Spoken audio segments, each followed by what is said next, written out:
Hello, my dear student. Welcome to another edition of your mathematics lesson. Today we concluded this main topic, cycle geometry, by taking theorem number 8 of this cycle geometry. So let's begin. After completing the very lesson today, my dear student, will be able to solve problems in a cycle that has two tangents coming from same external point. This is what I hope you'll be able to do after completing the very lesson today. As usual in your favorite segment of the lesson, my dear student, I want to prove it to you that the number of seconds in 6 weeks, if you are to find it, it will be exactly equals to this number, that is 10 factorial. We see this calculation after completing my lesson today, so don't go away. My dear student, this is our last theorem, that is theorem number 8. Theorem number 8 also is very, very vital because somewhere you may find this useful while solving problems in cycle geometry. So let us learn theorem number 8. Theorem number 8 is also on a tangent to a cycle. It says the tangents drawn, that is two tangents drawn to a cycle, and those two tangents are from same external point. What happened to those two tangents according to this very theorem? It says the length of the two tangents must always be equal. Let me just use this drawing to explain the theorem. This is a cycle-centered O. I have tangent BT and I have a tangent AT. Those two tangents, you can see they come from this external point T. So according to this very theorem, the length from B to T and the length from A to T, these two distances must always be equal. That is two tangents from same external point T to the same cycle. The length of those two tangents must always be equal. As you can see in this drawing, we used these two marks to denote the length from B to T is the same as the length from A to T. This theorem you also find it usable somewhere while solving problems. So let me just write the conclusion. So from this drawing, I can see that the length from A to T, this means distance AT, is the same as the distance BT.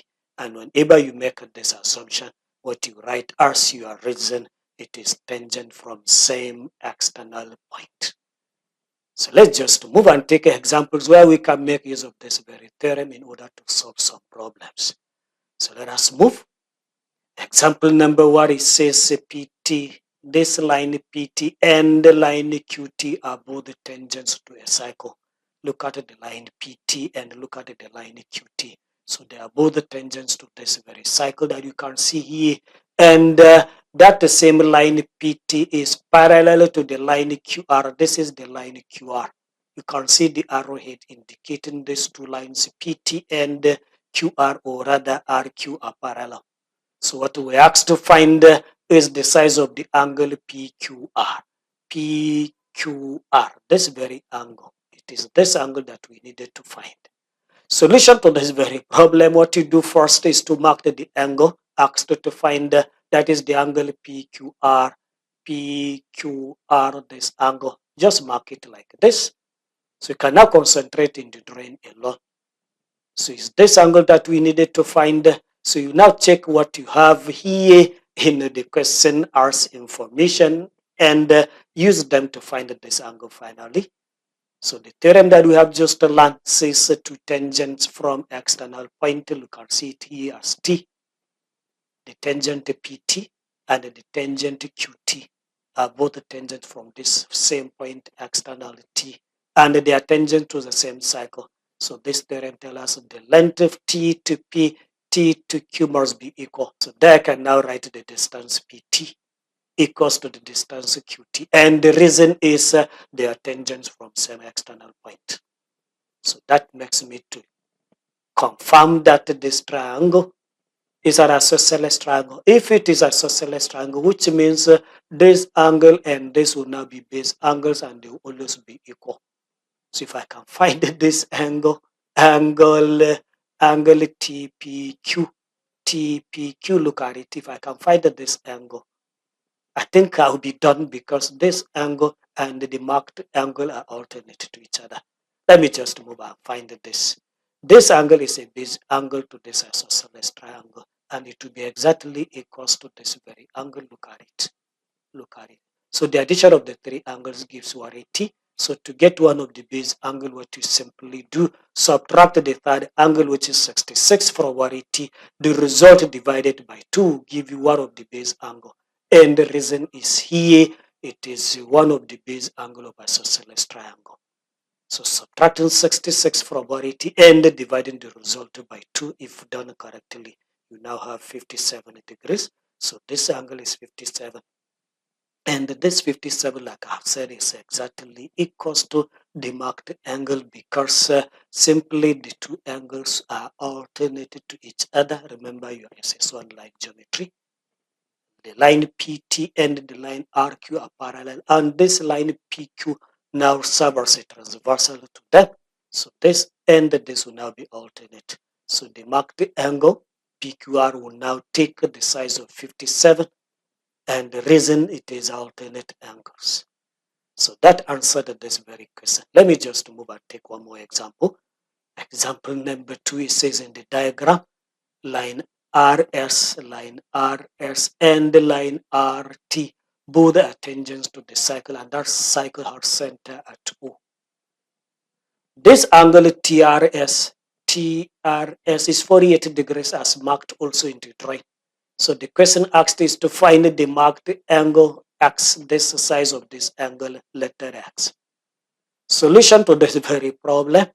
So looking at the point R is a point outside of the circle, and I have two tangents RT and RS coming from that same external point, and they are tangent to the same cycle. So the theorem says tangent from same external point to the same cycle are equal in length. So there I can now write RT, the length RT equals to the length ST, and the reason those RT and ST are both tangents from same external point. If that is the case, let me just move. If I can find this angle at T, the angle at T, O to T is radius, RT is tangent. One of the theorem that we have learned in our previous lesson, it says radius perpendicular to tangent. So there I can now write angle RTO to be equals to 90 degrees, and my reason is radius is always perpendicular to tangent. So this angle is now 90. I can equally find the RSO, this very angle. This is also going to be 90 degrees. The same reason, because O to S is radius and RS is tangent. Radius is always perpendicular to tangent. So I have this angle 90, I have this angle 90, and I have this angle 48 given. And looking at this RTOS is a quadrilateral. It is a quadrilateral. Addition of four angles in any quadrilateral gives you 360 degrees. So to find X, I can simply subtract the three angles from 360. That will give me the remaining or the fourth angle. So X is now going to be 360 minus 48 minus 90 minus 90. And the reason it is angles in a quadrilateral. Sum of four angles in any quadrilateral gives you 360. I have 3 here, 1, 2, 3. So subtracting the three angles will leave you with X if you subtract the 3 from 360. So this subtraction, if done correctly, give result 132 degrees. So the size of this angle X is now 132 degrees, and that answered this very question. With these few examples, my dear student, I have come to the end of this very lesson. Let me just move quickly to the last segment, Maths is fun, where I've said that the number of seconds in 6 weeks is exactly the same thing as 10 factorial. So let's just move. My dear student, do you know that there are exactly 10 factorial seconds in 6 weeks? So let me just attempt to find the number of seconds in 6 weeks. The number of seconds in 6 weeks is now be equals to 6 weeks multiplied by 7 days multiplied by 24 hours multiplied by 60 minutes multiplied by 60 seconds. That will give you the number of seconds in 6 weeks. So expanding this, you now have 6 multiplied by 7. That 24 is now factored as 8 multiplied by 3. The 60 minutes is now factored as 10 times 3 times 2. The 60 seconds is now factored as 5 times 4 times 3 times 1. If we continue this multiplication rearranging, starting with the highest numbers, you now have 10 times 8 times 7 times 6 times 5 times 4 times 3 times another 3 times another 3 times 2 times 1. If we continue rewriting this, you now have 10 times 8 times 7 times 6 times 5 times 4 times 3. The last 3 there gives you 9. That is 3 times 3 is what gives you 9. Then times 2 times 1. Now if you are to rearrange it, you now have 10 times 9 times 8 times 7 times 6 times 5 times 4 times 3 times 2 times 1. So you now have numbers from 10 to 1 multiplied together. And this is exactly what we mean by 10 factorial.